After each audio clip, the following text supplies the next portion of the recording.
কি অদ্ভুত ব্যাপার তাই না? মানুষ পৃথিবী ছেড়ে চাঁদে পৌঁছে গেছে, এমনকি এলিয়েনদের সাথেও যোগাযোগের চেষ্টা করছে। অথচ পৃথিবীতেই আজও যখন কাউকে ফোন করি মাঝে মধ্যে কল কেটে যায়। মানে এত প্রযুক্তির উন্নতির পরেও আমাদের নেটওয়ার্ক সমস্যার শেষ নেই। তাহলে কি এর সমাধান? সমাধান হলো স্যাটেলাইট ইন্টারনেট।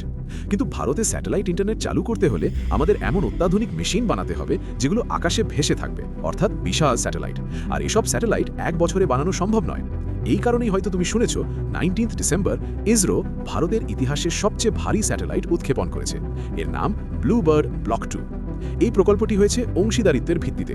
একটি আমেরিকান কোম্পানি ATS ইসরোর সাথে মিলে এই স্যাটেলাইট তৈরি করেছে, কারণ ভারত আর স্যাটেলাইট ইন্টারনেটের জন্য অপেক্ষা করতে চায় না। ভাবনাটা পরিষ্কার, হ্যাঁ আমরা নিজেরা বানাবো, কিন্তু তার আগে এখনই কাজ শুরু করতে হবে। এই স্যাটেলাইটের ওজন প্রায় 6000 কিলোগ্রাম, যা এখন পর্যন্ত ভারতের ইতিহাসে সবচেয়ে বেশি। এর মাধ্যমে 4G ও 5G নেটওয়ার্ক সরাসরি তোমার ফোনে পৌঁছে যাবে।